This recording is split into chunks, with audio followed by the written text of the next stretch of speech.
Now, coming to you live from atop the Lavender Town Radio Tower, it's the one, the only, PUCL Podcast.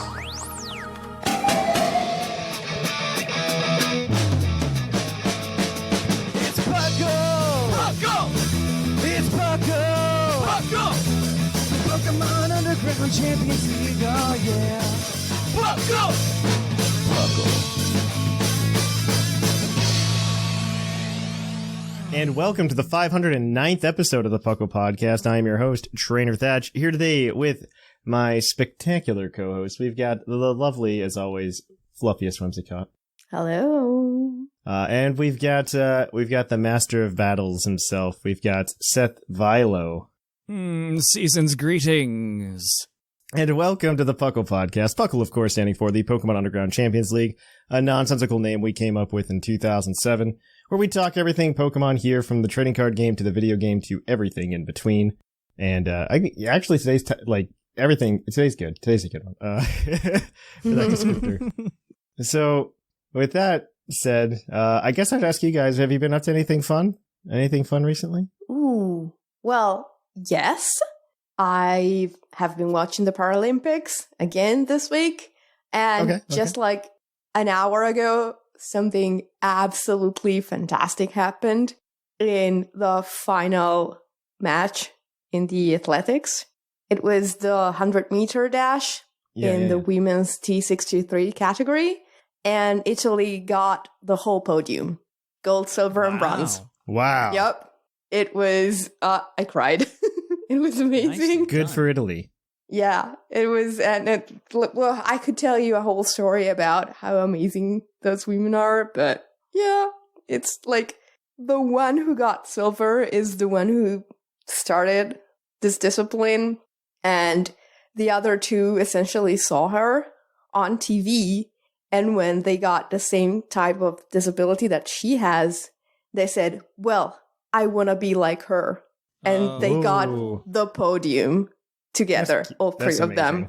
Yes. That's amazing. That's cool. What a story. So cool. So cool. Oh gosh, they're so great. What about you, Seth? Anything cool? It's been a lot longer since you've been on the show than Whimsicott, seeing she was on last week. Yeah, very true. Well, I couldn't be on last week because I was busy perusing Disney World, which, I did at my own risk, but whatever. Yeah, that's fine. I assume you're vaccinated, right? So, that is correct. Since and if you wear a mask at the same time, you're probably you're mostly okay-ish. Mm-hmm. Yeah. You're better than most. That. I became 1 year older this last week, so that was another thing. Wow. I know. Happy birthday, Seth.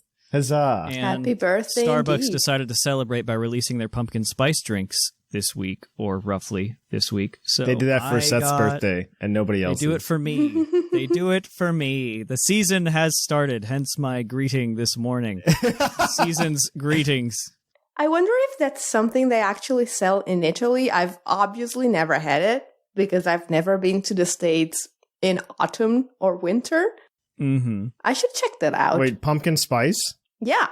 Oh, it's not a thing elsewhere, but we do have Starbucks now, so maybe they sell it. I don't know. Is the pumpkin an American vegetable or gourd? I assume it's all over the place.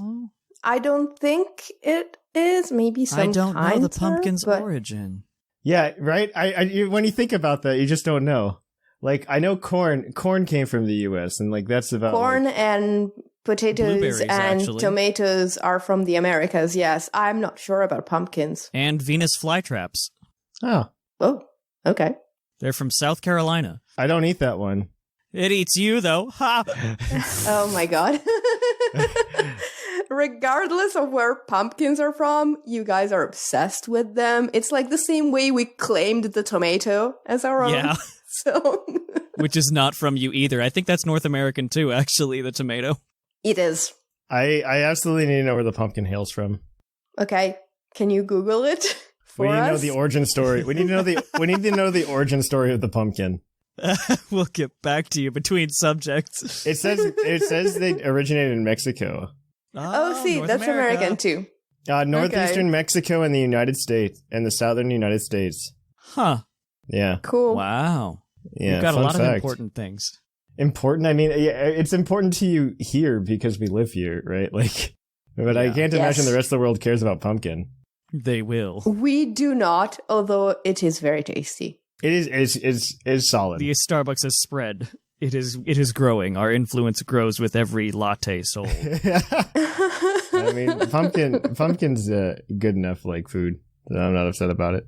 All right. I mean, for me, I don't think I did much Pokemon stuff. I played like a little Unite this week because Blastoise came out and I wanted to try it, but that's unfortunately not possible to do because everybody wants to try it because they like built up artificial hype in it by like they put out the image for like the next 3 characters in Unite, right?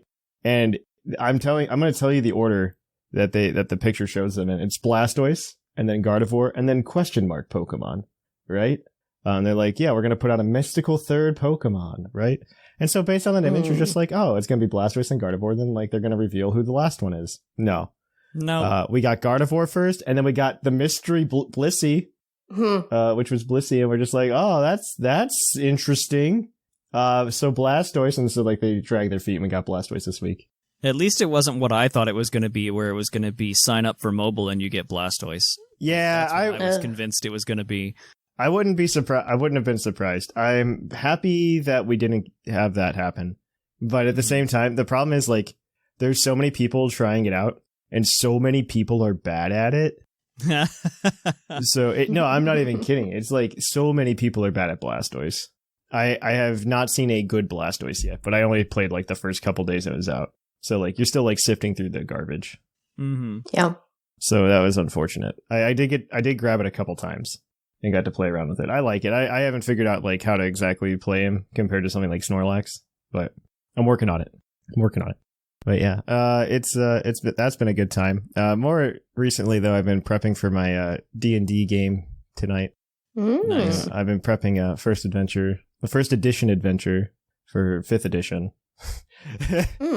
Against the Cult of the Reptile God. Wow. It's apparently a classic. It's like a mystery-ish thing. But then there's also like a spirit naga, and that's interesting. Yeah. You can very easily like TPK your party. Oh, nice. Always a good thing. Yeah, it's like the best. I assume it's not as evil as the Tomb of Horrors, but you never know. No. I mean, first edition adventures in D&D are god awful most of the time. The Tomb of Horrors is like that one was made because like history lesson for D&D nerds. What happened was they released a like module for first edition D&D called like gods and something, whatever it was. It gave stat blocks to gods. Ooh. And TSR learned very quickly that was a mistake. They should not have done that because people tried to play as gods. No, because if you give stat blocks to gods, people want to go kill gods. Oh, right. Oh, yeah. How very Nietzschean of them. And so that's why right now, like if you look at any D&D 5th edition book or like 3.5 or anything, none of the gods have stat blocks. And even like when they do, like something like Tiamat, like the evil dragon god, it's not actually Tiamat. That's an avatar of Tiamat. Okay, fair.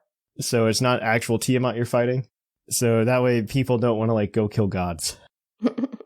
And so they like quickly got that. And so what happened was people were killing gods and like they were telling their stories about their characters. Like, yeah, my character killed Thor and now has Thor's hammer and stuff like that.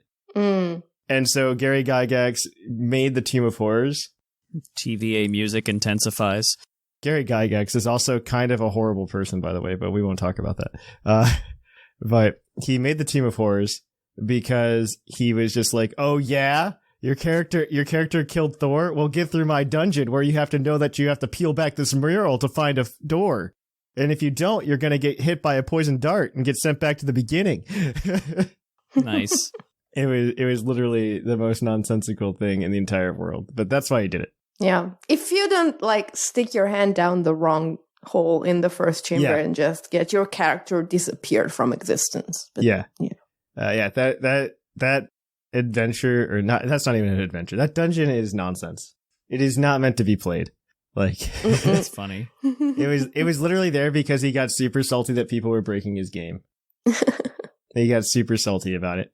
Kind of in the same way where like, so when D&D, like the first like white box of D&D came out, one of the races you could play was literally called Hobbit, right? And so the Tolkien estate straight up just like sued them. It was like, no, no, you can't do that. And so they fixed it, and that's why we have halflings now. They're just hobbits. So what happened was they would always interview Gary Gygax and be like, yeah, so was Lord of the Rings an influence? And he'd be like, no, not at all. No. Not at all. I'm like, it absolutely was. You called something a hobbit. Like, you absolutely did. Don't lie to me. Like that guy from Incredibles. The law requires I answer no. Yeah, that's pretty much what it was. It was pretty funny to like see. It's funny to listen to him. There's actually a really good. I know you. No, do you do audiobooks, Seth? Or no, it's Lenny that does audio. Oh, okay. So there's a really good audiobook on Audible. We do not have an affiliate link to that. We should get one. But there's a really good audiobook on Audible that's just like literally like it's an 8-hour audiobook, and it's a biography of Gary Gygax, and it's actually really interesting. I enjoyed it. Okay. I really enjoyed it. I did it over a weekend once when I was driving to go see my parents, and when I was coming back, I just like cranked through that audiobook. Nice. So worthwhile. But yes, that is enough D&D talk though for this Pokemon podcast. And Pokemon BTU is very related to that. But yes, let's go ahead and kick it on over to the news. Let's cue that epic music.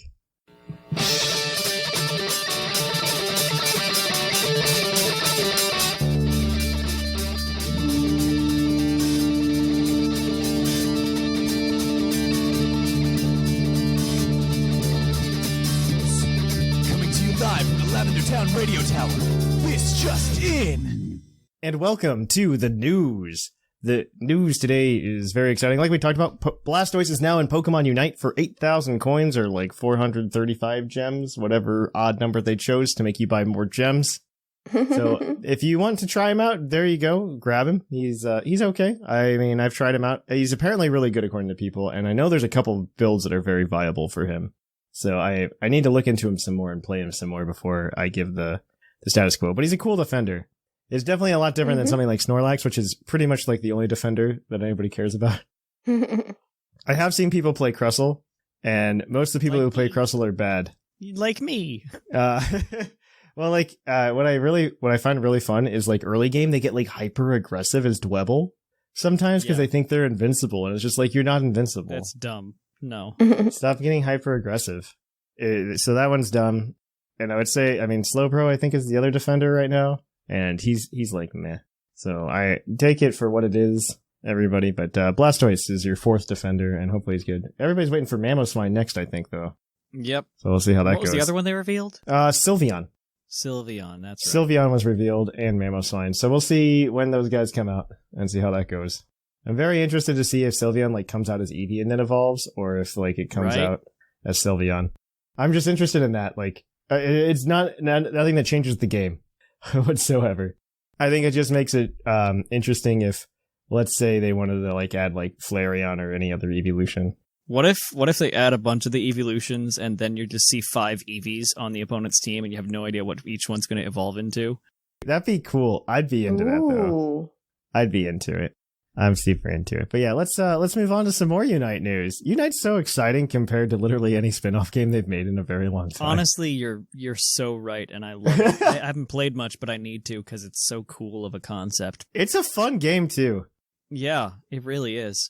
So the pre-registration goal for Pokemon Unite on mobile has been reached, so everybody will get that cool Pikachu costume when it comes out later on this month.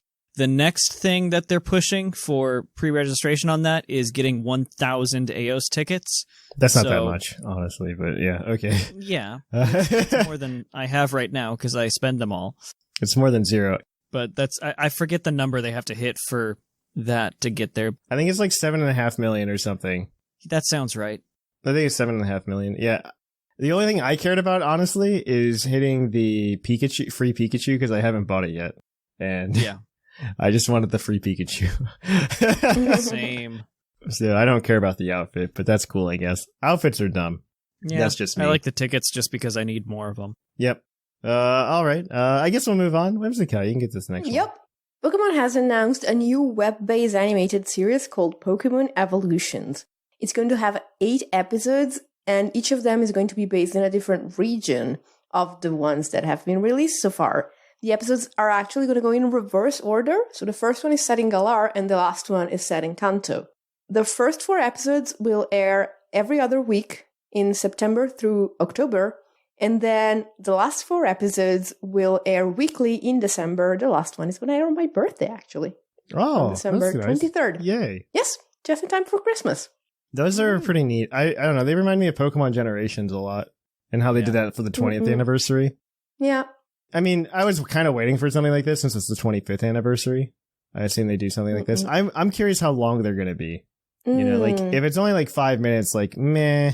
Yeah, I hope they're like 15 or 20. Yeah, if it's like a full 10, 15 minute thing, I'm kind of cool with it. Right. That would be really good, actually. Yeah, I think that would be really, really cool and really, really interesting. So just throwing it out there. All right. Oh, I guess this is for me. I'm actually wearing my original Stitch shirt right now. Cool. So new original Stitch shirts have been added. And if you check, apparently, the Relicanth, Wailord, Regirock, Regice, and Registeel shirts, you will be offered a Regigigas pattern. If you're In that Regigigas. order. You have to do it in that order.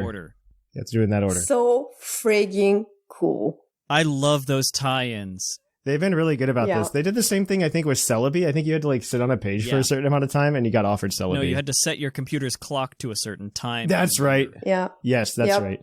Now That's you can right. just Amazing. bid it, though. So, Yeah. thank goodness. They were very key. I don't know. I like their shirts. They're very comfy. Yeah. This wraps up Hoenn, though, so all the Hoenn patterns are out, and my heart is broken because Sableye's pattern looks awful, in my opinion. I'm sorry. I'm sorry for you. Sorry. Oh, well. Can't win them all. All your Pokemon made Swish, but they couldn't have cool patterns, huh? I know. Yeah. There's a lot of cool patterns on there. I'm thinking about getting another one at some point, just because I really like them. I don't know. They're really comfy and they're really cool. My only problem is I wish they weren't like so Pokemon. I mean, they are Pokemon forward because they're Pokemon shirts, but I'd like a little Some bit more of them incognito. are more subtle than others. Yeah, I'd like a little bit more incognito. I mean, You know. there's a really, really cute oddish necktie on PokemonCenter.com, and Yes. I really want it, but I don't wear neckties, so maybe I should start wearing them. I don't want to wear neckties. I absolutely don't understand the point of them. They're cute. I guess. Like, I totally agree with you that it's absolutely dumb that, like, you guys have to wear something that is about to strangle you at any given moment in order to be formal. Yes. Although, to be fair, we have it much worse.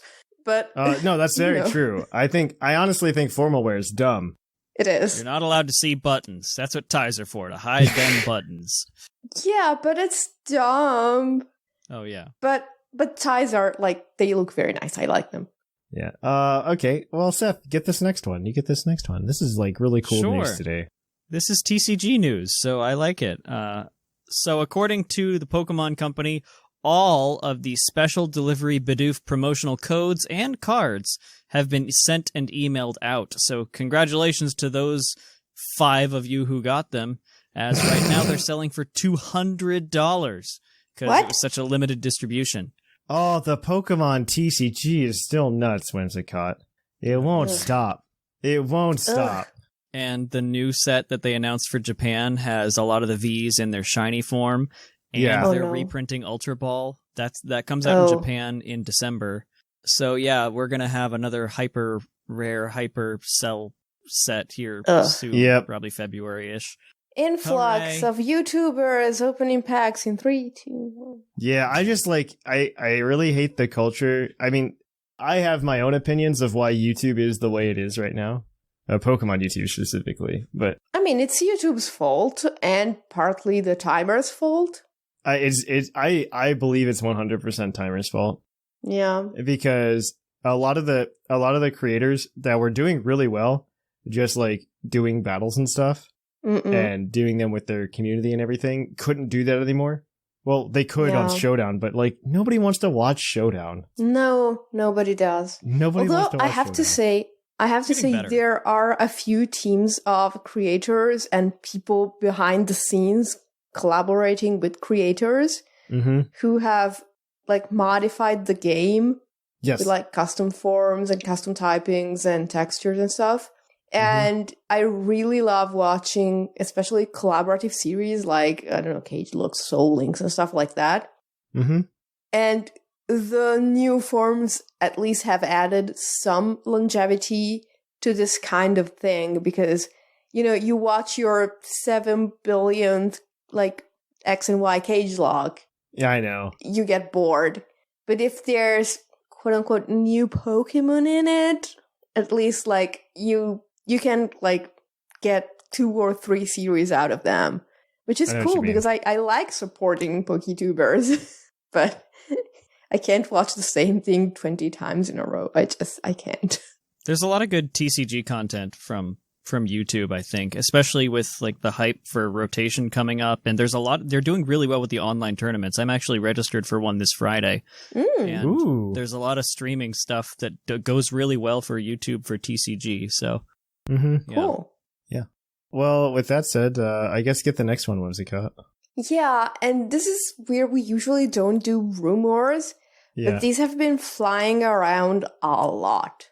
Yeah. And so the rumor is that we might be getting an update to Nintendo Switch Online soon, which includes ports of Game Boy and Game Boy Color games. Yeah, well, everybody's like hyping this up because September, what was it? I don't know. Like, I feel like anytime this happens, by the way, that it just doesn't happen. So what happened was, I read it, right? And so I'm on Reddit and I'm following like Nintendo and stuff like our Nintendo and stuff like that. And they're all like, it's September, guys. We haven't had a September without a direct in like 7-8 years. And I'm just like, oh, guys, now it's going to be the first September without a direct in 7 to 8 years. I'm like, you shouldn't have said it. You jinxed it. You all jinxed it. Yeah. And they're just like, yeah, maybe we'll get Game Boy games finally for the Nintendo eShop. I mean, I really hope that on Nintendo Switch Online we do get, like, I would love to get Pokemon.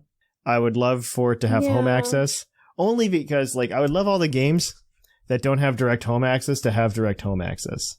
I would love to not have to pick up my 3DS again. Yes, but that would mean getting, you know, you'd have to get, like, Gen 3 there. Yes, you'd have to get Gen 3. You'd probably have to get Gen 7 there. Like, yeah, it's like, so first of all, even if they do put some Game Boy Color or Game Boy games there, they're not gonna put Game Boy Advance games there at this time.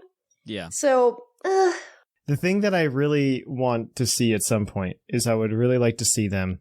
And maybe not every game needs to have Pokemon Home Access, but I would really like to see every Pokemon have Pokemon Home Access, if that makes sense. Yeah. Like, that's like my bare minimum at this point. Like, that's all I want. I want every Pokemon to have Pokemon Home Access. Technically, we're getting close because we are very close. We will be very close after BDSP. We're getting close because of Pokemon Go. No, it's Pokemon Go that's bringing us there, actually. Yes, almost. I can think of one, and that's Kecleon, but that might be fixed by BDSP. Yes. I can also think of Smeargle and a good chunk of Gen 6 and still a good chunk of Gen 7. I mean, Smeargle is in Go. Can't you put it in Home? Never mind. You're right. Oh, yeah, it is in Go. It is in Go. It made its debut. I'm thinking about Pokemon that we're missing at one point. Kecleon's one of them, though. And then you still have, like, Pokemon like Tropius that are regional. Yeah. You know, that's, I don't know. I think BDSP, though, will probably have 493, like the 493.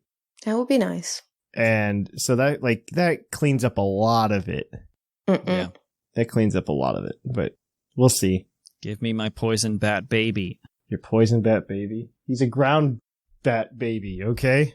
I know, but he has poison heal, which is apparently my favorite ability. He is poisoned the same way that Whimsicott is flying. Yes. All right. I don't know why they didn't give me a color next, but I assume Sigma did this. I don't know. But you've got Pokemon Go news. Yay. Everybody's favorite part. Yeah. That game that I played a ton of. It's really conducive to play it at Disney World. Just saying. The That's Psychic true. Spectacular event will run from September 8th to September 13th, and Inkay will be released in the game. Huzzah! Yay! I forget when Yay. Hoopa comes in. I hear it's Hoopa is kind of like now-ish. It's like Yes, there's an event now-ish. like the season's to get Hoopa, essentially. Like you complete the research and then you get Hoopa. Yes. Got it. Okay, I need to hop in this because I like Hoopa. It's like Lord Yeah. of the Rings. It is the Lord of the Rings. Niantic has essentially decided that keeping stuff updated just locally is weird and hard. And so they've added the pandemic bonuses to the seasonal bonuses instead of saying, oh, New Zealand gets that and Japan gets that and the Americas That's not get why that. they decided it. They decided because, no, they literally said, we tried doing a thing just in New Zealand, we failed miserably, and we realized this is not doable. They said that on their blog. They got yelled at by literally everybody. They had like a panel. I think they're one and the They same. got yelled at because of the Pokestop distance thingy. Yeah. But this is different.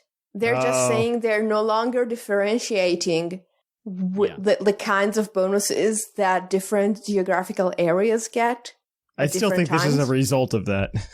Agreed. It's partly a result of that. The second part is certainly a result of that, which is that they are going to start releasing a bi-monthly developer letter that is going to detail the events, features, and priorities of their work going forward.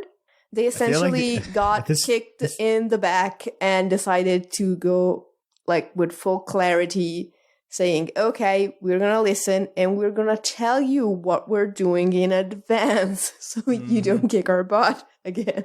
I feel like this is both like a good and a bad thing for Niantic. Because, so one, it's good because like they're listening to people, they're doing good things. But two, the thing that gets me is it's been over 5 years until this happened, right? Like until they actually like started listening to the community and like talking to them, which is a really long time. 5 years is a really long time because like they didn't communicate like about like how they were changing the game early on and stuff like that. I get it. They were a smaller company at the time. They didn't expect Pokemon Go to turn into what it was at the time. And one could argue, I mean, what other Pokemon mobile game has lasted 5 years to begin with? You aren't wrong. They had to make a community that would last a long time first, and then they can pulse them. I feel like the thing that scares me about it, or maybe not scares me, because like if you actually look at like the user numbers for Pokemon Go, they've been steadily declining. Like they're not going up, they're not flatlining or anything. They're just like declining. And I wonder if this is just like, okay, if you guys stop playing, we're kind of screwed. Yeah. So please don't.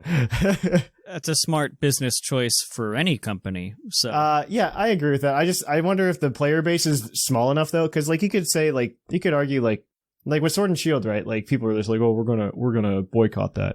But I would argue there's like a too big to fail mentality there to some extent.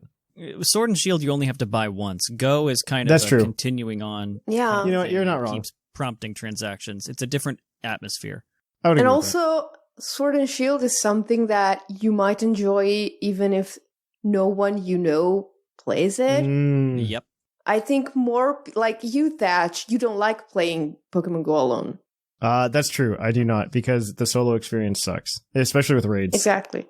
Yeah. So I like it, but many people don't. So if there's a group of say there's a group of 4 friends and one of them stops playing and then another stops playing, maybe the last 2 will just stop playing because it's boring to be alone most of the time because you can't coordinate with the one other person you know who plays. Yeah, you're probably not wrong. That makes sense. All right. So outside of Pokemon news, PUCL news, just a reminder, sign up for the 500 Club tournament if you haven't already and you want to. I think they're still looking for more people, so please sign up. It's all on Showdown. It's going to be a good time. It's going to be a fun little meta to play in. Yeah, very fun. It does look interesting. Yeah. So on that note, we're going to kick it on over to PUCL's PokeQuiz, where we're going to quiz your co-host on their insane Pokemon knowledge.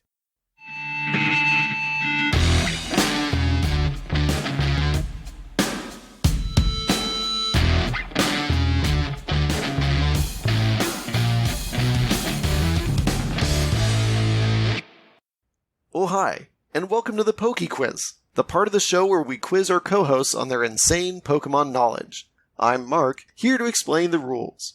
Our fabulous co-hosts will work as a team to answer 5 Pokemon-themed trivia questions that fans have submitted on the Discord server. Each question is worth 1 point, with Pokedex and multiple answer questions worth more, for a total of 7 points. The host can use a free hint at any time. If they get all the answers correct and do not use the hint, they can cash it in for an 8th point. And thank you for that introduction. We're going to go ahead and ask our co-host their first question. This week is going to come from Trainer Zach. Excluding regional forms, what generation has the fewest ice types? The fewest ice types? Okay, not Gen 3. Excluding regional forms. Well, excluding regional forms, I can think of like 1 in Gen 7 and 2 in Gen 6. So Gen 5 had at least 2 Cryogonal Q-Rem. Gen 5 also had the Vanilla X line. Gen 4 had Bombasnow, and Gen 3 had, Glalie and Snorunt, and I think another thing. Yeah, with the Wolverine line. What did Gen 2 have? Sneasel and the Swinub line, so that's like 3 at least. Gen 1 had several. Gen 8 has Snom and its evolution. And yeah, I think Gen 7 only has Crabominable. I feel like you're right. Because there's Alolan Vulpix and Alolan Sandshrew, but those are regional forms. Excluding forms. Yeah. Exactly. So I think it's just Crabominable because its pre-evolution is just a fighting type.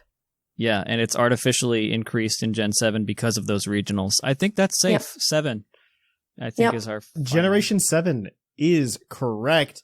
It is because only Crabominable is an ice type in Gen 7. The others are Alolan Sandslash and Alolan Ninetales lines. If you include regional forms, fun fact, it becomes Gen 6 because of the Avalugg and Aurorus lines, and that's it. Yeah, that's what I was thinking. I could only think of those ones. All right. Well, that is 1 for 1. Our next question is going to come to you from... You know what? I'm going to ask this because I think Seth can answer it. This is going to be from Tubins. Not counting Calorex's forms, what are the only 2 non-grass type Pokemon that can learn Leech Seed? Celesteela. There's one more. Yeah, I need both. Okay. Oh, goodness. Not counting Calorex's forms, too. That's a dirty trick. Yeah. If you counted Calorex's forms, it'd be 4, right? It'd be 4, yeah. But then you could be like, I'll give you the point if you get 3 of them. And it was like Calyrex, and Celesteela. Nope, it's one more Pokemon. Oh, gosh. Ooh, I don't think I know this one. I don't think it's Comfey because otherwise people would run it. Wait, it might be. I feel like I've run a Subseed set on a Comfey before. Really? I think I have. I think that was something we considered for draft. I think. Interesting. The other things I could think of, which I'm also pretty sure don't have it, is the Florges line. That's what I was thinking too, but I don't think those ones do. They're weird. All the things I can think of, like maybe get Leech Life, but not Leech Seed. I think it is Comfey. I feel like that's what Dunn did P. McGee in one time for the Draft League. Okay. In his thing. I don't remember if it was a Draining Kiss one or if it was a Leech Seed and Draining Kiss one, but I think it was that.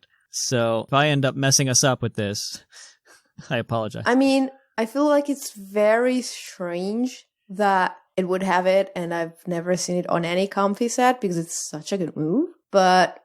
Usually Comfey's doing some other thing that's usually better. Fair. I'm gonna need an answer. Well, I can't come up with anything other than that. Yeah. So I'm okay answering Comfey. I'm gonna apologize in advance. Celesteela Comfey. Celesteela and Comfey are correct. Hooray! It is Comfey. It's never been on any gift Pokemon, which is kind of interesting to think about. All right. I love that move so much. Your next question is your Pokedex entry question. Get it right on the first one, you get 2 points. Get it right on the second one, you get 1 point. Don't get it right at all, 0 points. That's how the game works. Welcome to the game. That's typically how things work, yes. Yep. So this one is going to be from Spike. Its Pokemon Shield entry reads, This Pokemon's sense of hearing is superb. Not even a pebble rolling over a mile away will escape this Pokemon's ears. Who's that Pokemon? Ooh. Shield entry and about hearing. Audino is not in Shield, right? I don't think so, no. I don't even think it's in Swish at all right now. I could be wrong. I mean, everything that got added afterwards has entries. Pretty much, almost. So, Well, other Pokemon that can hear really well are Clefable. Oh, yeah. I'm probably Noivern. Noivern's usually about how violent its ears are, not so much about what it can hear with them. I know Clefable can hear a pin drop from like a kilometer away. Yeah. So this might be related to that. Are the Whismurline in there? They are, but I don't know if that's them. They typically are crying. I like Clefable, and then maybe if we don't get it, we try the Whismurline if the second entry is compatible. Yeah. I like that. I think that's a good tactic. I'm comfortable with that answer. Also, pebbles roll down the mountain. Clefable lives in the mountains. Yep, I was thinking that same thing. Okay. So, are you answering Clefable? We are. Clefable is unfortunately incorrect. So your second entry comes from Pokemon Sword, and it reads, this Pokemon has a kind heart. By touching with its feelers, this Pokemon can gauge other creatures' feelings and physical conditions.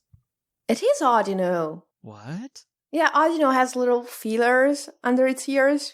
Yeah, and it uses them like a stethoscope. I Yeah. didn't realize it was in. Maybe if we could be completely wrong, who knows? But yeah, I mean, that seems odd to know to me. Yeah. Audino is your final Yeah. answer? Audino is correct. Oh, well, bummer.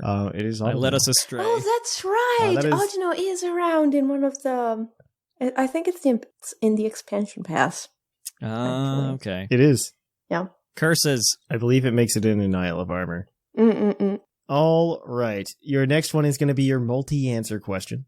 So you do have to give me more than one answer here. Mm-hmm. So this next question has 9 answers. Oh my god. Wow. Okay. For every 3, I will give you a point. Okay. This is from Gus, the Joint Avenue magnate. What are the moves that will thaw the user out if frozen? Ooh, Scold? Yes, that's one. That's one. I'll give you guys like 3 strikes. You can give me 3 wrong answers. You have to let me log it in. But Scald is correct. I will Okay. give you that I one. know That for one sure I knew Scald for does. sure. Then I think it's mostly fire-type moves. Yeah. I think one of them is Flame Wheel. Does that check out for you? That seems to make sense. Yeah. Okay. Flame Wheel? Are you locking that in? Yes. That is correct. That's 2. Cool. Another one that would make sense is Fire Spin, I think, but maybe I'm just remembering Flame Wheel and confusing the two. Yeah. I would say Lava Plume before Fire Spin. Ooh, yes, I'm okay with saying Lava Plume. Lava Plume is unfortunately incorrect. Ooh. That is 1 strike. How many strikes do we get? 3? 3. Okay. Yeah. No Lava Plume. That's surprising. Do Flamethrower and Fire Blast thaw you out? I would think they do, but I don't I think know. if one does, the other does for sure. So we could answer Flamethrower, and then if it's correct, say Fire Blast. Yeah, sure. I'm good with that. Okay, Flamethrower. That is also incorrect. Okay, Wow. so not Wow, Flamethrower, we're not bad. Fire Blast. Yeah, just get like one more so I don't feel bad for giving you 0 points. I mean, wait, Seth, we should Yeah? use the hint. But Yeah, since we've got we are it. about to fail this Yeah. question completely. Yeah. Hint, por favor. okay, you've answered Flame Wheel and Scald. Mm-hmm. There's like a lot to talk about here. So I'm gonna say that 4 of these were at least at one point signature moves, Okay. or they still are. That's 4 of the 7. The other 3 that you're missing, Darmanitan likes one of them. Mm-hmm. Arcanine used to run one of them for funsies. Okay. And then the other one was added very recently. Very recently, meaning like... Gen 'cause 8. I think I have an idea Maybe. on that. Oh, maybe even the tutors in... I'm honestly thinking, yeah, tutors, or for some reason Fiery Wrath is sticking out in my brain, but I'm scared to answer that right now. Okay, so I'm thinking the signature ones, one might be Heat Crash. Okay. I'm also going to give you a refresh on the strikes because you used the hint, by the way. So Okay, cool. On all That- the strikes. Cool. That's a relief. Yes. That's a good thing. I think Yes. Flare Blitz is another one. That's Darmanitan's Yes. thing. Yeah, exactly. So let's say Flare Blitz before we say Heat Crash, maybe. Yeah. Flare Blitz is Yes. correct. Cool. That is 3. That is 1 point. Okay, cool. Then I would say Heat Crash because it's almost like Flare Blitz. Heat Mhm. Crash is not correct. Crumbs. Okay, with strike 1 again. 2 more strikes. Yes. Okay. Signature moves. Fire Lash was a signature move. I don't think that does. That's got Wait, enough Sacred effects. Fire. Oh, yeah.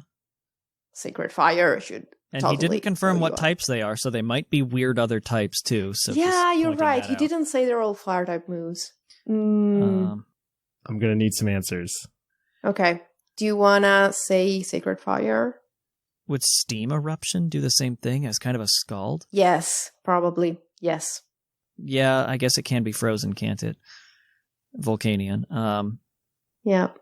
Do we want to try it because it's just Scald 2.0? Yes. Steam Eruption. That is correct. That's 4. Cool. We don't have no points. Yay! You have 1 point. You have 1 point. Exactly. You already had one. Yeah. Oh, we Yeah. did. At 3. Yeah, that's right. Okay. Yes. Yeah. Were you going to lock in Sacred Fire or no?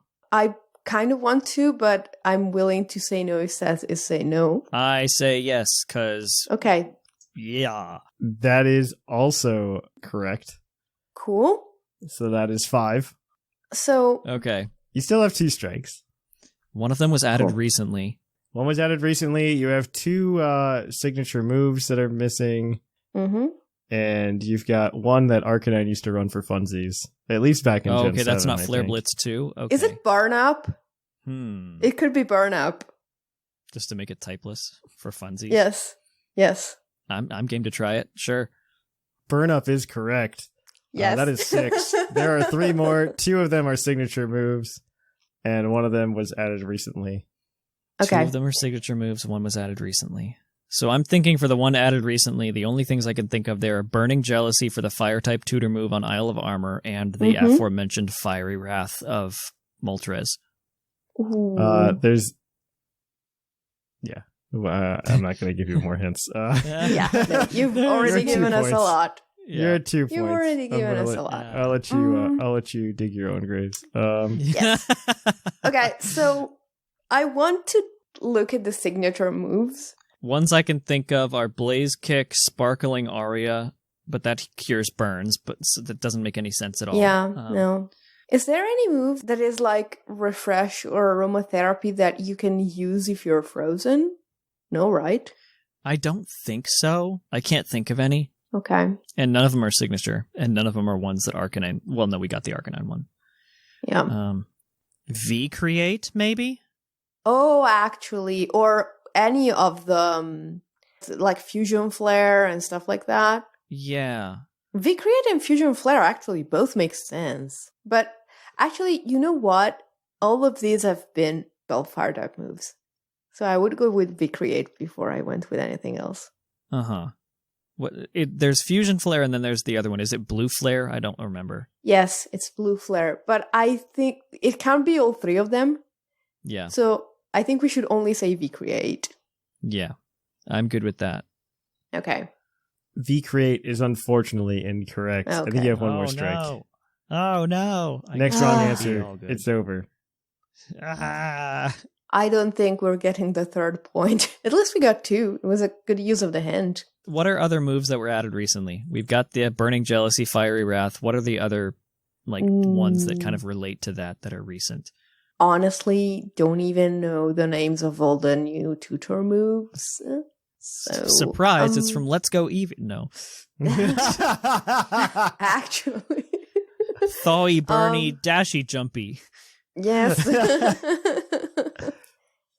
Okay, I really don't know. Actually, is it a Let's? No. Doesn't want to. No, it doesn't go through it. It acts as a heal bell, but it doesn't go through your own condition. I need an answer, guys. I need an answer. Okay. I've given you like 10 minutes on this question. I Yes, know. you're right. I'm sorry. Okay. I've got a strong feeling about Fiery Wrath. I'm probably Go. wrong, but we can at least Go. wrap it up if I Say am. it. Yes. Fiery Wrath. Fiery Wrath is incorrect. There we that go. is the We're question. You guys got 2 points on that one. The 3 that you did not get were Fusion Flare, Okay. Pyro Ball, Oh. and Scorching Sands. Oh, like Scald for Right. Ground. Oh, of course. Okay. That makes Dang sense. Yes. You got 2 points there, though. So you guys are currently 5 for 4. You can get a 6-point here today. Let's try. Your base stat question today is going to come from the Purple Knight. Which fully evolved Stone Evolution Pokemon has the highest base HP? None of them. There is no Seriously? stone type. It's a Pokemon that No. evolves with a stone. Get out of here. Oh, So stone. That's what Vaporeon you might mean. be up there. Yeah, Vaporeon's got base 130. Yeah. None of the other evolutions approach that. Yeah, because technically there is a stone involved with evolving Chansey, but it's not a stone evolution. It's not a Stone Right. Evolution, no. That does not count. Yeah. Togekiss does not have more HP than Vaporeon, right? No, it's No. got like 80 or 90 tops. Cool. Like Vaporeon's is absurdly huge. Yes. Wailord does not evolve with a stone. No. Eternatus doesn't exist. All the ice types are frail. Typically. Stuff that Except evolves the with a ones that aren't. sunstone doesn't have a lot of HP usually. I'm gonna need an answer here, guys. I still think Vaporeon might win. I'm this comfortable with one. that, yeah. I can't think of anything above 130 off the top of my head. Good old classic Vaporeon. Let's try that one. Yep. Vaporeon is unfortunately incorrect. Crumbs. Vaporeon is the number 2 to make you feel better. Okay. Okay. The number 1 answer is Wigglytuff with 140. Oh, yeah, Oh. Moonstone, okay. Following that is, like I said, Vaporeon, then Galarian Darmanitan at 105, and Yeah. then both Exeggutor and Clefable with 95 after that. That's a big difference. Well, 2 of my favorite Gen 1 Pokemon. All right. So, with that, we are going to go ahead and call it a thing. Right now, we currently have Sublime in first place with 7 points, and Whimsicott and Seth are tied for second with 5. Oh, Everybody it else reset. has yet to get on the board. Nabbit. All right. We will end it here, and we're going to kick it on over to the topic. Hey guys, if you haven't already, be sure to head over to Patreon and check out our PUCL Anime Club podcast, where we go over Pokemon journeys, talk about the episodes. You can listen to the commentary real time as you watch the show, or you can just go ahead and listen to our review episode that we do at the end. You just have to go over to Patreon and be at the $5 tier to be able to access it. I think it's been a lot of fun making, and I hope if you decide to go and listen to it, you have a great time listening to it as well. But until then, keep on listening to the show, and you've got a topic to get to. Hey, and welcome to our topic. Our topic today is going to be what Pokemon Online is doing nowadays, and the future of it, and what's going on. It's just very interesting because it's crazy. We don't know what's happening. This is kind of sparked by the recent news that it looks like they're gonna upgrade/replace PTCGO. Yeah. And turn it into something from Pokemon Trading Card Game Online to Pokemon TCG Live. Is that what they're calling it? I believe that's what they're calling it. Yeah, I'm almost positive. I think that's what's on the Fusion. What is it called? Fusion something packs. It's Fusion Arts that's coming out in November. That's our November set. That sounds right. That sounds Or right. something. No, that's Japan's. What is it? Fusion. Maybe it is. I Fusion believe Arts. you. I believe you. Fusion Art sounds right. So yeah, it's very interesting. I think it's an interesting concept because one, I think the Pokemon Company learned a lot going through the pandemic about what they could and could not pull off Yeah. with like their current infrastructure. No, I think this is an honest answer because I think that like being forced to play tournaments online, I'm hoping one, it shows them that they need a spectator mode for like Pokemon Sword and Shield. For everything, literally Maybe, everything. Yeah, they need a spectator mode. I mean, they're already testing a spectator mode on Unite. Yeah. They're so like that needs to happen like ASAP. We need spectator mode on Sword and Shield online. I think they've learned that, and that's something that they're probably going to consider here in the near future. And then they also need to they're probably doing the same thing with TCG Live, given that TCG Live is a that TCGO that is a garbage client. Yeah. In so many ways. And I think they're going to try to make it a not garbage client. Yeah. It is Fusion Strike, by the way, in English, so Yeah. Fusion That was Strike. close. Pa strike. You know, like Rapid Strike and Single Strike, it's Fusion Strike. So That makes sense because we needed a third one. yeah. Does that mean we get third Urshifu in the game? Pink bubbly Urshifu.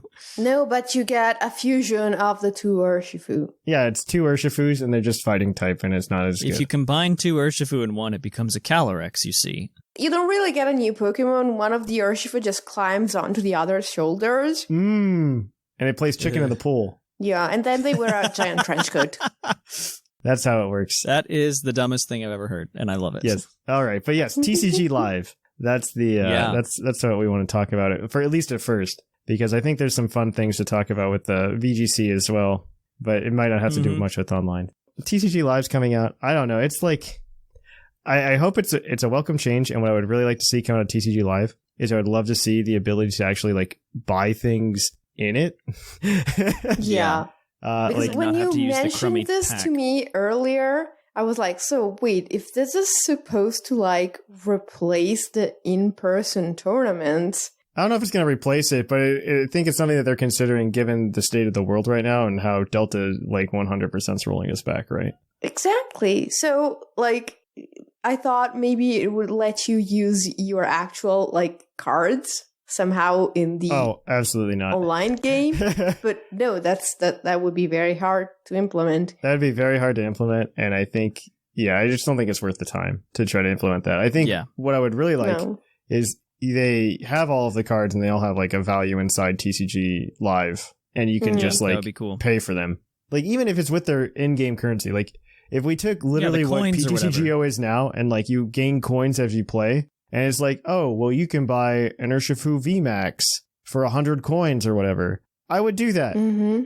Absolutely. That would be awesome. Make it less loot boxy. Yeah, I would absolutely do that because I hate the idea of having to like scan the code cards in, which is a pain in the butt, and then having to crack all the packs or trading the packs to somebody else as a currency in the game. As long as they make it so that you're still unable to purchase coins like with real money. Yeah. I think they could do that pretty easily. Make it something you still have to earn. I would be okay even if they let me pay money for it, I'll be honest with you. Yeah, but then it's it doesn't solve the problem there. It's having to buy the cards twice again. No, I mean, you have to do that regardless, right? But I think being able to earn the currency is probably the best way forward. The honest answer is, like, if you're Pokemon as a company, you should just be having people, so the way that we currently do it at, like, PUCL, like, we have the PUCL TCGO account, right?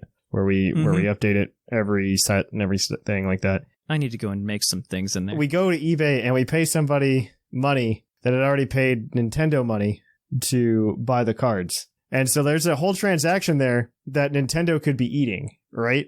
Yep. Mm-hmm. They could be taking that from us. And so, like, from a business perspective, what's the difference between if I go to sketchy eBay seller guy or if I just go straight to the TCGO client? Yep, that's true. I see that point. I think, I'm not sure exactly how it works currently because I haven't used that in forever, but what they should do, if they are not willing to sell you the individual cards, is sell you, the digital equivalent of a booster box or a pack. I would much rather just be able to buy those things, right? And I mean, that's kind of what you do now with the secondhand market through eBay. Like, we're just paying somebody for 100 TCG codes. Mm-hmm. Exactly. But then, as you said, they actually get the money. Yeah. But that's 100% what they need to do. They need to just take that sale from me. Yeah. That's what they should be doing. I don't know why it's taking this long for them to do it. I don't know. The client itself, I hope also just improves aesthetically as well. Yes. Yeah, I think it's pretty good aesthetically compared to some other things I've seen. That's probably true. The biggest thing that I want out of this and what makes me hopeful, the reason we know this is coming is because it's on the back of the Fusion Strike merchandise. Like, people right up till now, on the back of all the TCG packs you buy, it's it contains this booster pack and a code for Pokemon Trading Card Game Online, PTCGO. And on the back of all the Fusion Strike cards, it says TCG Live. Yep. Fusion Strike comes out in November. So that should be the client by then. By the November, new season for earning CP starts in September. Yep. I hope this is a way to earn CP somehow in a non-in-person event, because I think they are very, very determined and hopeful that they'll finally be able to have their World's Championship in London while we're still in Gen 8, which is based on London. Yeah, oh man, they really want that to happen very badly. Yeah. Because it's still locked in. They've got it reserved for London 2022. Like, they announced that. I don't know. I'm not confident anymore in like literally anything. Neither am I, but I think they have to plan optimistically. No, so they do. I hope it's a way I can finally get that invite. Gosh dang it. I think they did a very good job. Like COVID did a very good job at least lowering that bar of entry to a lot of people, or like especially with like VGC and stuff. Like I think the first Players Cup that they did for VGC, it was all new names in Top Cut. Yeah, it was like people nobody had known about, because there's like the people that you usually see top cutting these regionals are the people that can afford to like take the weekend to fly out there and like go do that. Like let's talk about just like if I wanted to go do that, which I don't, because that's a lot of weekends. But like let's say like 5 years ago I wanted to do that. I don't have the kind of vacation time to do that. Like I can't go and be like, hey, I'm going to spend 8 of my vacation days, 8 of my 13 vacation days to go play Pokemon. Like that can't happen. And that's just you. Imagine if you have like a kid in the juniors or seniors thing. Yeah, that's exactly. even more. Like they have school. They can't get CP in the same way. Exactly. It's absolutely nutsos to think about this. I think there's just always been a barrier of entry there. It's that's why you usually typically see like college kids doing pretty well. Is because they have the time. They have the time, and then a lot of rich college kids have the money. Yep, they're the ones who can make the flights and things, or who have been in the TCG for so long they have travel stipends. Like, I don't want to call it pay to win, but it's pretty close. Yeah, it's pretty close because there's a lot of travel involved, and it's a huge circuit to do, and there's not enough money to justify doing it. Yeah, and in the current environment, like we've said time and time again, you can't in a lot of places. You can't do it right now, and I really love seeing this because the barrier of entry is so low. We can get people in who are good at the game that we've never seen before, and I'm here for it. Like, it's just the best thing ever. Yeah, I hope this is what it is. Right now we have zero information other than it exists and will be here in November. Yeah. That's all we know, and we know what the icon's going to look like. That's all we've got. I would love to see it better for streaming. I don't know. Like, if they could clean it up a little bit, it'd be kind of nice. Until you said there was actually a different icon, I spent all this time with a thought in the back of my head that was like, imagine the entire world is speculating about this being a new thing, and instead it's just an intern who messed up a word on packaging. I imagine it's going to be it's going to convert. Like, PTCGO is going to convert. It's not going to just be like PTCGO still exists on like some like ragtag server and then we have TCG Live. It's going to be, hey, on this date, we're going to convert everything to this program. Mm-hmm. All your collection transfers over to. Yeah, I mean, there's no way your collection doesn't transfer. Yes. Yeah, there's no people way. Would be furious. I would be furious because I put way too much money in having my personal collection of stuff. There's no way they don't. And I personally am looking forward to, because I mean, I would love to see a prettier client, something that looks a little bit more professional. Mm-hmm. I would love to see that. So I'm all for it, TPCI. You keep doing you. Yeah, that's the TCG though, and that's what I'm. Personally, that's what I'm super excited for, because I'm really, as a hypocrite, I'm much more into TCG right now than I am the VGC. To be fair, Here I am hosting Battlecast. Oh man, I got sent something by Sigma the other day about VGC actually that I thought was super interesting, because we just send each other like Reddit threads and like Twitter threads. Heck yeah! And so, I mean, most of it's about Ohio politics, but fair. But he sent me this one that actually it's like a chart. It's a plot of all of I'll put this in our group chat, but it's a plot of the player numbers, like the number of players that made Master Ball rank in BSS and VGC throughout the lifespan of SWSH. Oh. It's actually super interesting. Oh. It's super interesting. And you can just see like the number of people that play VGC is so much lower than like the number of people that are playing BSS, which is absolutely insane. It also shows you the top Pokemon via Picalytics, but I figured that's what that was. Yay, there's a Whimsicott. VGC definitely needs like a welcome kick in the butt. That graph also shows that there was actually like a small players bump when they killed Dynamax, which I think is really fun. Yeah. Yeah. Like, people didn't like Dynamax enough that once Dynamax was gone, they started playing again. What I find most fascinating about this is that the number for the people who made Master Ball rank in singles in the first few seasons Yes. is in like 4 Astronomical. times as much as the people who did the same thing in doubles. Yes. And then the number in doubles is, yes, it's on the decline, but it's almost constant. It's been pretty constant, Whereas, the singles Overall, one just takes a giant plunge. The point of the graph that they were showing it for was just like, hey, look at this bump we got when we canceled Dynamax. Okay, that's funny. which I think is the funnier of the two things, because everything increased by like 25% player numbers when they got rid of Dynamax, which I think is really silly. Which I think shows, like, I don't know, Dynamax is a mechanic, and that's kind of what I'll just say. Like, that's how I feel about Dynamax. Like, it's a mechanic. It's different. Yeah. I don't know that I'd be like, yeah, Dynamax is really cool, and I hope we can play it as long as we can. Like, there's just nothing. There's nothing like just like good old fashioned Pokemon, you know? Exactly. Megas gave you more Pokemon. Yeah, and Megas moves and Dynamax do not give you more Pokemon. Exactly. That's why OU's in such a good place right now. I mean, I don't disagree with the decision that OU had to ban Dynamax whatsoever. Yeah. The only pro I saw to Dynamax was it gave you more terrain setters. Yeah. That weren't the toppies. So some of the mechanics of Dynamax are really fun, but it's not as cool as I think they were hoping it to be. Exactly. I hope that maybe Game Freak takes a look at that and like notes this, right? That it's not as exciting. I think what happened was that it introduced a giant pool of possibilities for all the Pokemon. But then what happens in actual play is that only a few of those are viable and only a few of those are used. So, well, it just makes the novelty is just it's the Incredibles meme. Gone. It's the Incredibles meme. Yes. If everybody's super, no one is, and that's 100% what it is. There's that, but it's also that it had the Z-move problem too.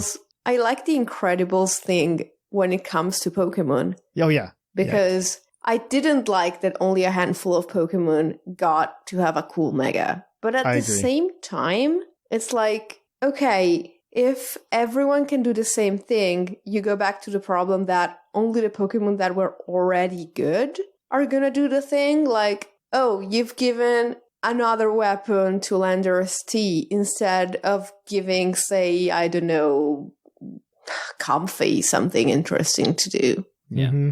Butterfly needed a Mega, not Salamence. Yeah. Yeah. Butterfly? Did I say Butterfly? I meant Butterfree. It's same thing, though. You same thing. Like, it's. I don't disagree with you. I think Megas were unevenly distributed. But I mean, even if you look at like the top Pokemon in these formats, it had the Z move problem too, where it's just like, do you have a flying type move? Then you're good. Win. Ta-da! Because flying's a good type, and it's just a good type. It hits most things neutrally. I think like steel and rock resist it, right? And that's about it. And electric. So like that doesn't have a lot of resist. It hits 15 of the 18 types pretty well, and then there's usually. And then in the case of Dynamax, you're just like, yeah, you want to go faster? Yeah, here you go. Yeah. And it's like, I miss Mega Mawile. Yeah. Dynamax doesn't let me use Mawile. You know what I mean? No, you're absolutely right. I mean, also, let's not talk about how like G-Maxes were definitely like swing and a miss in a lot of ways. Like, I don't know how many of them are actually played, with the exception of like, I mean, Cinderace is used occasionally, but that's only because like, yeah, it's got it, and the move is slightly better than Max Flare. I think the starters are used because Mimikyu is around. Yeah. That's the only reason. Absolutely. And then it's just like, yeah, that's all right. And then like the Kanto starters are used because it's kind of nice to have the Fire Spin, which is the exact same reason Colossal's used. Yeah. And outside of that, I don't know any G-Max mons that are just like, yeah, G-Max mons. Lapras, because it gets that's true. essentially Aurora Veil. Yeah. But there's not that many. It's like they put in like 30 G-Max mons.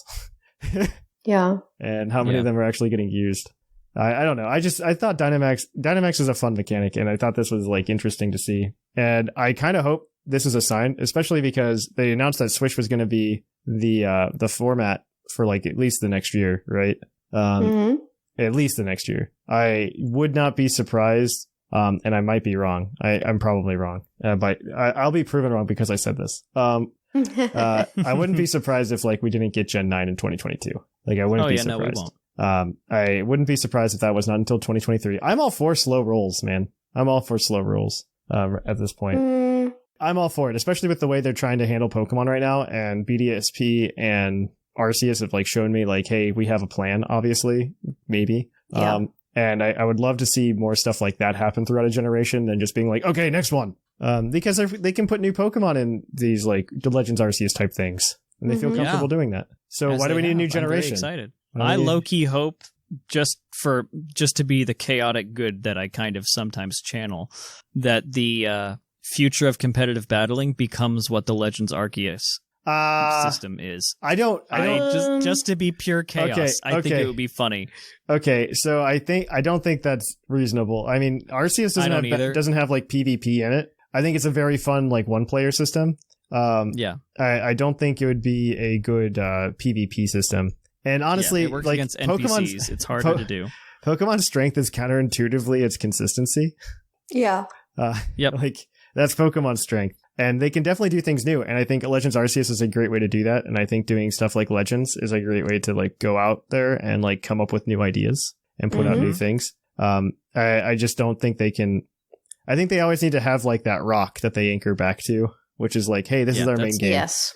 And it's too much of a shakeup, but it would be hilarious. Yes. I think that's what we need. Which is why it fits in the spin-off. Yeah. Well, it's not technically a spin-off. They still called Legends Arceus a mainline game, but they also called Let's Go Pikachu a mainline game. So did they really? Yep. Functionally, it's a spin-off. We all know that. Yeah. Okay. Yeah. There was a whole argument about that on Twitter. It was really fun because Tamashi was like going at Joe Merrick at it, and it was kind of a fun Twitter thread to read because Joe gets like really, really like pedantic with things to the point that it's frustrating for a lot of people. I mean, that's just the way he is. No, I know that's the way he is. So like, I've accepted that. So if he wasn't like that, he couldn't do the job that he does. Probably. You're absolutely correct. What is Melmetal? Is it a Gen 7 or is it a Gen 8? I don't care. Exactly. He has to make that definition. So yeah, I don't care. So on that, it's a dumb question to worry about. But I don't know. I'm hoping that like Swish they're getting pretty close. And if they bring the BDSP mons to Swish, which I think they might, given literally all of the assets exist in BDSP. I wouldn't be surprised if we end up with like at the end of Generation 8, like all of the Pokemon are in Swish. And I think honestly, the thing that gives me the most hope for it is the fact that they made new Pokemon in Legends Arceus. Same. Yeah. That's the biggest optimistic thing. Because they did that. There's no way they're going to make Weirdeer and be like, yeah, but you can't play with it for real. Yeah. Like there's no way that happens. Would be so frustrating. Wouldn't that be frustrating? Like you get Basculegion and Weirdeer and there's just like, you don't get to really use them. Yeah. They're going to let you really use them. Let's be honest. Come on. Imagine how hype it would be if they had like a season on Swish where it's just like you can only use Pokemon from the Diamond and Pearl Pokedex for 2 months. How hype would it be if like, oh, you can only use Pokemon from the Hisuian Pokedex for 2 months? Like that's the way you keep that game fresh, I think, in my mind. Like that like it would be great. Yeah. If they don't do that, if they don't bring new Pokemon into Sword and Shield, that graph that you showed us early is going to go to 0 pretty fast. Oh, absolutely. I don't think it'll maintain as well. Especially, like, because, like, you want to play with the new toys. That's a lot of the fun for a lot of people. Like, when we get new Pokemon, is like, we want to play with the toys. And yes, as of right now, there's going to be no way to play with Hisuian Growlithe. No way. I mean, I don't expect it to be good, but... Oh, no. Not Hisuian Growlithe, the fire rock type. Oh, no. But... Although I'll throw this out there. If that thing gets Flare Blitz, Head Smash, and Rock Head, I will lose my mind. I will consider it. I will consider it. It doesn't look like BDSP is going to have... Or not BDSP. Legends Arceus is going to have abilities, though. We don't know yet. Yeah, there's nothing confirmed there, so... But I would love to see those. I would love to see those Pokemon come to Swish, only so that you can play with them for "quote unquote" real. Yeah. And I'm hoping that that's the future of That's the future of, what is it? The VGC, is that they just keep it fresh doing things like that as well. Yeah. And then inevitably give us like Gen 9, I expect like full battle upgrade. Maybe we don't fix timer. They better fix timer, but that's the one thing I want. Don't put that out there. We'll get spectator mode. The timer will be shortened to 10 minutes. I don't know why we can't turn off the timer. I honestly think it's an oversight. Like a lot of things were in Swish. But Swish has good things though. I will say that. Swish has lots of good things. This is not Thatch pooping on Swish. On that note though, it's exciting times. I hope some cool things happen. This is a good place to wrap it up, and we'll go ahead and we're going to kick it on over to the Pokemon of the episode. We'll catch you on the flip-flop.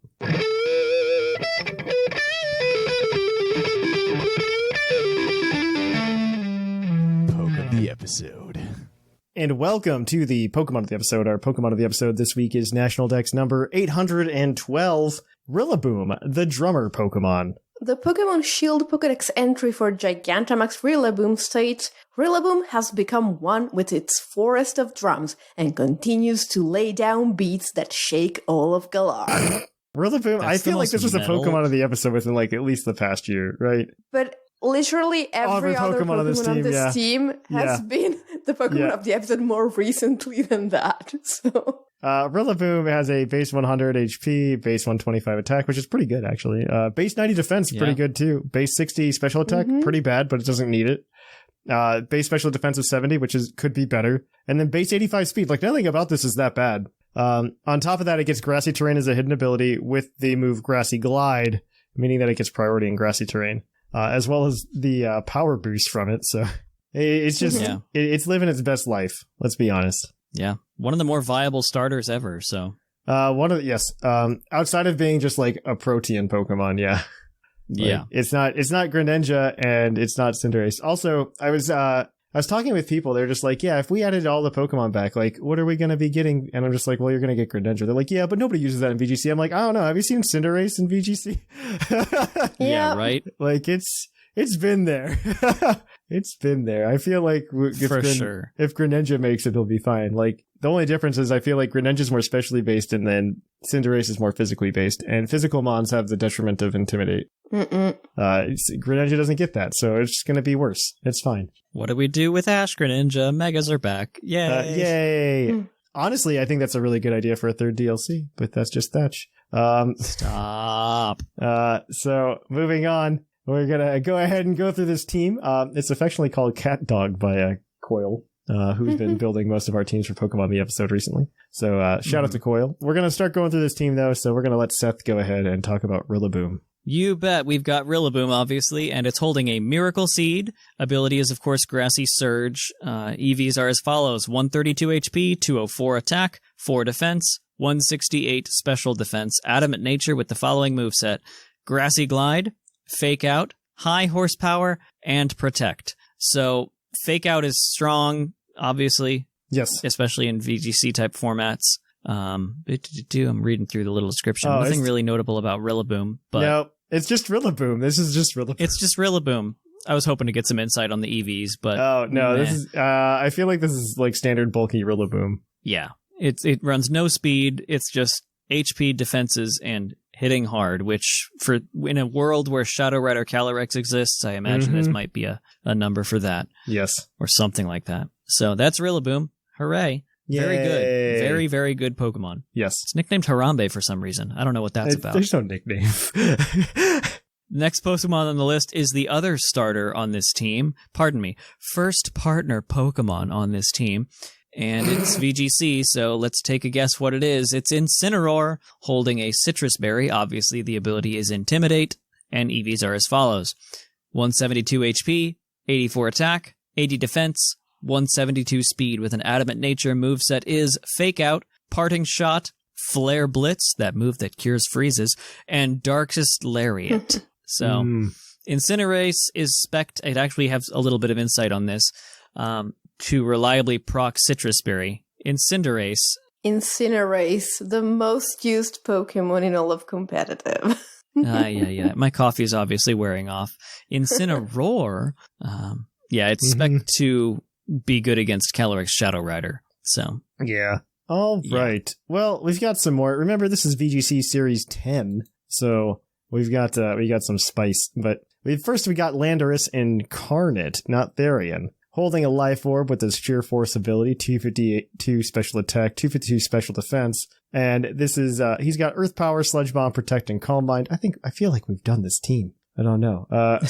He reuses a lot of Pokemon sets, but we might have. We very well might have. But he did send it in he sent it in last week. Yeah. So it's probably Calm not Mind. the exact team. No, I feel like he just reuses a lot of Mons, which is fine.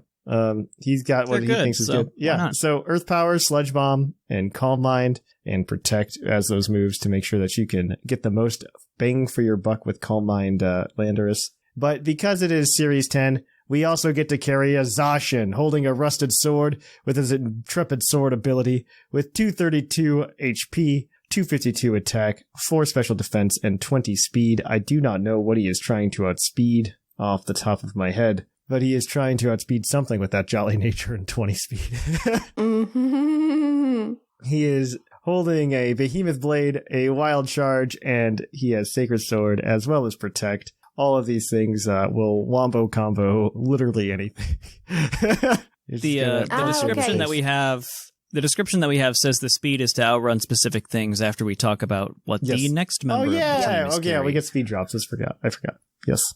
But go ahead, Whimsicott. You can do the next ones. Yes. Okay, so the thing that the speed is trying to take advantage of is that the next Pokemon is Regieleki. And Regieleki is running Electro Web. Spoilers. It's holding a Shuka Berry. The ability is obviously Transistors. There's something weird here in this team. It has a hasty nature and 4 attack EVs, but it has no physical attacking move. So I'm guessing that's a leftover. It's probably a leftover from another team. Yeah, so you should run it with 4 defense or special defense EVs and a timid nature. It honestly probably doesn't matter. Unless you're trying to be knocked out. It probably doesn't matter. It's a Regieleki. Unless it's trying to let itself be knocked out to lower that defense stat, which is possible, to clear the field of it. That's possibly true as well. Could be. So it has max special attack, max speed, because you gotta go really, really, really, really fast. It's running Electro Web, as we previously said, Protect, because it's VGC, and then it's running Light Screen and Reflect to increase the bulk of the rest of the team. The max speed is probably important for other Regieleki. Yeah. The way they calculate speed now in Gen 8, which is nonsense and is really cool, I really like it. Yes. Is that it changes mid-turn if there's a speed drop. And so if you win a speed tie, you're essentially getting free turns. Yes. I actually really like it. Yeah, it makes it matter. It makes it matter. Yes. So the very last Pokemon on the team is Mienshao with Inner Focus, because yes, I am a physical attacker, but no, you are not going to intimidate me. Or Fake Out. Yes. But he is going to fake out you. It's holding a Focus Sash, Jolly Nature, Max Attack, Max Speed, 4 Special Defense, and besides Fake Out, it's running Close Combat, Wide Guard, and Quick Guard. Those are amazing. And Wide Guard is especially precious because there's a lot of Dazzling Gleam Xerneas and Kyogre and Calyrex going around. Yeah. And all those have incredibly powerful spread moves. Quick Guard is amazing as well. Guard, just Quick for Guard is Rillaboom. Great. Yes. That's for Rillaboom. You can stop Rillaboom with Quick Guard. Which is fantastic in and of itself. This team's good. This is fun. Definitely give it a shot, guys. We will be giving away the shiny Rillaboom this week on the Patreon, so be sure to head on over there. And like I always say, fall colors, pumpkin spice season. If we hit the $800 mark on Patreon, $800 a month that is, we will start those monthly giveaways for the whole community. Week-long monthly giveaways the patrons get to choose. So get ready for those. Yay. That's going to be the team. We're going to kick things on over then to the mailbag. It's mail time! Send in your emails! Mail! And welcome to the Mailbag. The Mailbag is a part of the show where we read your emails on the show. We typically have a prompt to ask you guys, and you can send in emails at puclpodcast@gmail.com, but don't be afraid to send us emails about literally anything else. You can go ahead and just email us. If you have an interesting subject you think would be worth us talking about, we would love to hear from you guys. So on that note, let's go ahead and get on in to the Mailbag. The Mailbag, last week we asked you guys what regions you would love to see a Legend-style game on. Also, this segment, as always, is brought to you by the fictional energy drink Green Tauros, the energy drink that gives you hooves. Hooves! And we'll remember to give somebody the Green Tauros badge if you start a good conversation between all of us. Honestly, the name of the game here is just to trick us into talking to each other. Not wrong. That's the name of the game. So, without further ado, our first email is going to be from Vicious, and I believe Seth has this one. Yep, I've got it opened. Good morning, Thatch, Whimsicott, and Seth Money Momo. All right. I don't know why you got a descriptor, okay? I feel left out. What can I say? I'm cooler than you.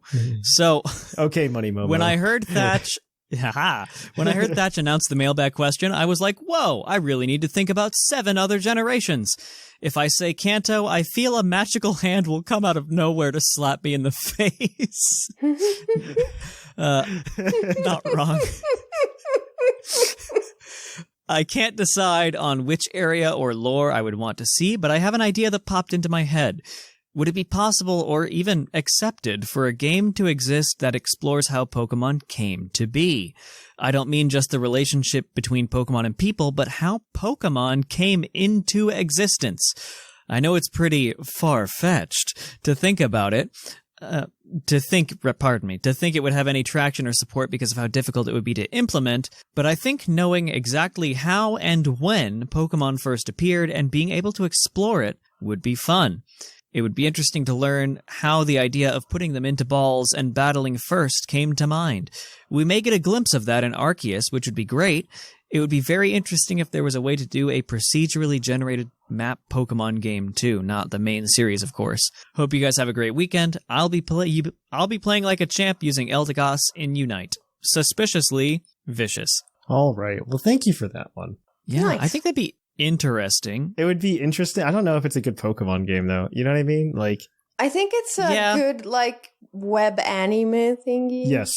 It's a good anime. I don't know if it's a good game. I could totally see... So I'll get slapped in the face, and I'll say Kanto, because, yeah, it would be interesting. There's, I don't think every story, if you do Legends and, they keep doing it, I don't think that they need to be, necessarily hey, olden times, right? It could be something that's just, in the past, right? We know Mewtwo was created in a lab. How is Mewtwo created in a lab? We could experience that story, you know? You just made me remember something terrible that I saw on the internet yesterday. And it was something like someone had one of their students write in an essay, although the Matrix was made in the late 1900s, many of its themes are still relevant to today's society. Well, I'm not. Yikes. I'm not saying it's olden times. I'm saying here we are. No, it's here we are 10 years before Red and Blue take place, right? Exactly. 10 years before Red and Blue take place is now history. Yes. Go the other direction. I want to see Cybermons 2077. Oh gosh. Bring it on. You could do it with Genesect too. Yeah. Same thing. Genesect and Mewtwo are the same thing. Prehistoric Pokemon. You could do that. And could you imagine the fossil Pokemon aren't fossils? You play as an Oranguru because they have the canonic ability to use Pokeballs. Oh my gosh. All right. Wow. Moving on. Our next email is going to come to us from Murray. Morning, folks. Doing another one this week to take a look at that deep lore trademark. It's something I have a lot of fun speculating about surrounding new releases in a lot of game franchises, and Pokemon is no exception. I see the Legends series as TPCI's way of defining canon for the history of the regions of Pokemon, and there's certainly plenty to pull from. I think with a little creative work, an interesting Legends game could be made from all of the main regions, and even some of the spin-off ones as well. Kantos would be fairly easy. It would have to be about Mew and the creation of Mewtwo. It would be less ancient history than Legends Arceus. This is literally what I was just saying. Wow. But I think you read our minds. But I think that's okay, as this is probably the most defining historical moment in Kanto. The Cinnabar Mansion is littered with journals that imply something unexpected and destructive happened during the cloning attempts on Mew, and I think it would be really interesting to experience the creation of Mewtwo firsthand. Johto, as a Legends game, would likely center on what is now known as the Burn Tower and the Legend of Ho-Oh. In Ecruteak City, we hear about legendary beasts are actually 3 other Pokemon who were reincarnated by Ho-Oh, but I'm more curious to know what the exact events that led to the burning of the tower, and whether the stories hold any water. It was a storm, right? It was a storm. Yes, yeah. But maybe like that's like what got stuck in the legend, but wasn't actually true. You know what I mean? Right. I think that's what he's saying. Yes. Yeah. Johto already radiates a more traditional Japanese aesthetic than other regions, so it makes me wonder how much different the region would be in the past. Unova can very easily center on the original dragon, said to be comprised of Zekrom and Reshiram, and I can only imagine what kind of power creep that would bring. I still imagine you just call it Pokemon Legends Kyurem, and the original dragon was named Kyurem, and it's just black and white Kyurem shoved into Kyurem. Yes. That's my answer. I hate it. No. It could also talk about Kyurem's origins, as some said who have come from space, but Drayden Black White 2 says he believes it's formed as a byproduct of the original dragon split, so the legends are fairly disputed. For a Kalos story... The original dragon. Yeah, he was the original dragon. He's just now a husk of the original dragon. Came from space on a meteor and then was left over. That's Rayquaza. You're confusing it with Rayquaza. It's both. Dragons are unnatural. So the legends are fairly disputed. For Kalos' story, I would love to see a deeper look into the Pokemon War that's really only spoken about in brief flashbacks. Yes, absolutely. You're a soldier. Being someone on the front lines of an event that is comparatively out of place in the Pokemon world would be really interesting. A large-scale war is something we've never really seen elsewhere in the series, and I want to better understand the circumstances and grief that led to AZ deciding that he needed to utilize the ultimate weapon that now lies beneath Geosenge Town. On the topic of side games, I really think Orc would be a good setting for a Legends game. That is absolutely true. And Or is like the redheaded stepchild that Pokemon doesn't want to talk about, but they should. The region's folklore is heavily centered around Celebi and its purification powers. Agate Village is an oasis in what is otherwise a mostly desert region, which makes me curious if the region was always like that or if a major event happened that caused this over time.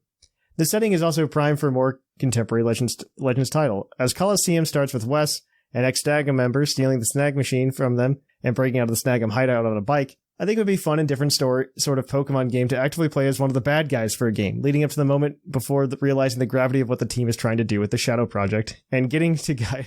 Oh my gosh, punctuation, Murray. I need a comma. And getting to guide Wes through the plans he made to get out his own redemption arc. One of the Ranger regions like Fiora and Almia could also have a sort of plot line, as Rangers and Pokemon have sort of different relationships than trainers in most other regions, in that nobody in these regions really owns any Pokemon. I'm of the belief that this could lead to an interesting sort of open world gameplay, where you would temporarily enlist the Pokemon to overcome challenges opportunistically, like in the Ranger games, rather than having a static party. This would, however, require TPCI to remember Ranger existed, or that Colosseum existed, or that it would require them to remember that any of these games existed. Yeah. 100%. These are just a few random musings about the potential of this sort of series, as I think there's a lot to work with. I think exploring these stories of established regions is a great idea by the Pokemon team, and I'm excited to get my hands on Arceus, as well as see where we go next. Murray. I would love for them just to acknowledge that Or existed.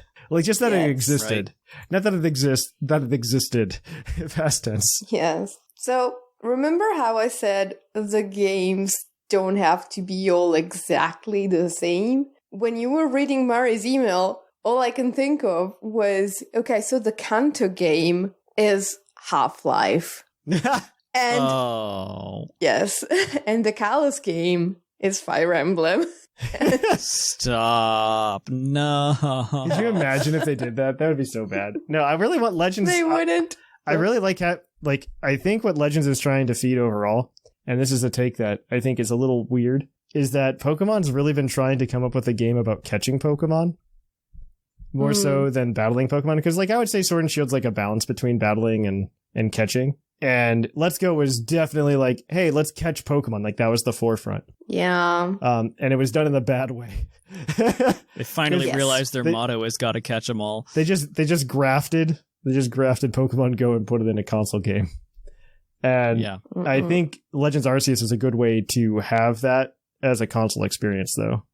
Yeah. But I think it's very catching forward, because, like, you can even see in, like, the research things, like, you have to catch, like, X number of Pokemon to learn things about them and stuff like that. So I'm very excited for this. Pokeball crafting, they also listen to the podcast, obviously. Okay. Yes. Oh, obviously. There's an entire episode where Bo and I were like, we're going to talk about mechanics we wanted. Like that was the episode topic. Mhm. And it was, I think, 10 to 15 minutes about Pokeball crafting. I DIY remember. Pokeballs. Yes. Yeah, it definitely happened. All right. So this next email, and probably our last one for today, is going to be from, I guess, Devin. They didn't give us another name. Yeah, Devin. Hey guys! I was really intrigued by the topic and was discussing the possibilities of more Legends games. I think it'd be nice to see more diverse games, like Whimsicott mentioned. Hey, that's me. That is you. I think that Legends should definitely play into stories of the past. I'd like to see a Legends Manaphy explore the ocean or an archipelago near Sinnoh or Hisui on a pirate ship. Okay, that's a good idea. Oh I didn't know I wanted that. God. I didn't know I wanted that. Legends Volcanion could be a steampunk version of Kalos. Oh my god, I hate this and I love it. Oh, my Oh. god. Stop. Legends Genesect could be a temples/jungle exploring kind of game, perhaps. Wow. It would be fun seeing other time periods outside of feudal Japan. I'd be totally alright with limited dexes and less traditional gameplay with this series. I'd also be a lot happier if Game Freak split up the work with other groups and allowed for that exploration, but I'd also understand otherwise. Anyways, thanks for hearing me out, keep up the good work, and I can't wait to hear your next episode. Wow, Man. pirates. Dear Arceus above, give me Pokemon Pirate Edition. Please. Pokemon Legends 4, Black Flag. You need Pokemon Ninja Edition too. Blech. I think there's a lot of. I'm I think this kind of game series like brings out a lot of things. I don't know. This is like we obviously didn't speculate about Let's Go this much, right? So it's already that much more exciting. Mm-mm-mm. Because Let's Go is Let's Go. I don't know. It's just very exciting to think about Pokemon Legends and Yeah. stuff like that. I don't know. It's very Very. cool. All right. So we need a mailbag. Well, first we need a Green Taurus badge winner, and it's either Murray or Devin. Pirates. Pirates. I think Devin for Pirates. Devin, you get it for Pirates and Pirates alone. Yar har. Also, if you would like to email us next week at puclpodcast.com, we have to have a mailbag question for you guys. And we talked about something rather dry today, but maybe we can get like angry supporters if we go, do you think BDSP Pokemon will come to Swish? Why or why not? I think that's a good question for it, right? Like, doesn't that sound like fun? There's going to be some heated arguments there.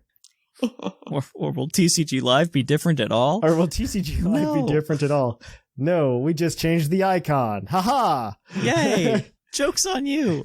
Could you imagine that's all they did? They just rebranded it for no reason. Oh, gosh. I will get a pot and flip its lid. Oh man, yeah. So feel free to email us that. We would really appreciate it. On that note, though, if you would like to check us out throughout the week, best way to do so is come to Discord, pucldiscord.com. If not, follow us on our social medias over on Instagram, Twitter, or Tumblr. You can also go ahead, follow us over at twitch.tv/thepuclpodcast. I usually stream 2 days a week, on Tuesdays and Thursdays, so be sure to check that out.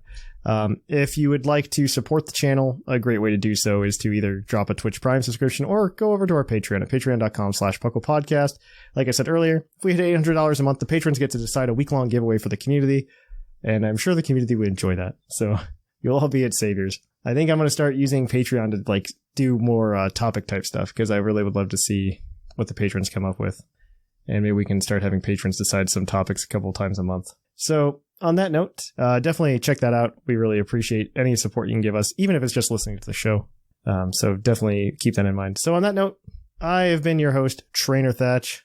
I have been one of your co-hosts, the fluffiest Whimsicott. And I have been Seth Vilo Money Momo. And here in the Lavender Town Radio Tower, it's closing time.